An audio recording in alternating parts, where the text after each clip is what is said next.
So ఎట్టకేలకి puri Jagannadh గారి movie నుంచి 'slum dog' నుంచి టీజర్ అయితే వచ్చేసింది. సో సినిమా అయినప్పటికీ, టీజర్ ట్రైలర్ అయినప్పటికీ ఆయన మాస్ డైలాగులతో, హీరో క్యారెక్టరైజేషన్‌తో అయితే లాక్కొని వస్తారనమాట. సో రీసెంట్‌గా రిలీజ్ అయిన 'స్లమ్ డాగ్' టీజర్ అయితే సో అంటే ఆ తరహాలో లేదు. అంటే మార్పు మంచిదే. సో 'ఇస్మార్ట్ శంకర్ 2', 'లైగర్' డిజాస్టర్ల తర్వాత సరే కొత్తగా తెరకెక్కించాలని ఒక అంటే స్మగ్లింగ్ అంటే బెగ్గింగ్ స్మగ్లింగ్ కథని ఎంచుకోవడం జరిగింది. సో మనం విజయ్ సేతుపతి గారి గురించి కూడా మాట్లాడుకోవాలంటే లాస్ట్ డైరెక్ట్ వచ్చిన తెలుగు మూవీ 'ఉప్పెన' తరువాత చాలా కథలు విజయ్ సేతుపతి గారు తెలుగులో విన్నాను. కానీ ఏ కథకు ఎస్ చెప్పలేదు. ఎస్ చెప్పిన సినిమా 'స్లమ్ డాగ్' పూరి జగన్నాథ్ గారిది. సో ఎంత ఇంపాక్ట్ ఉంటే కానీ విజయ్ సేతుపతి గారు చెప్పి ఉంటారు. సో అదే తరహాలో రిలీజ్ అయిన టీజరు చాలామందికి నచ్చుతుంది.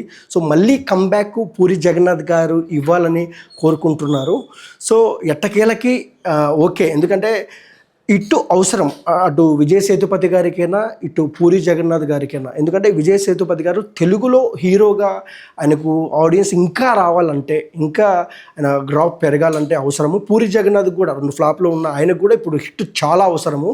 సో టీజర్ చూసారా? చూస్తే మీకు ఎలా అనిపించిందో కామెంట్స్లో కామెంట్ చేయండి. సో మా వీడియో మీకు నచ్చినట్టయితే please like, share, comment. This is Sai Charan. Thank you for watching.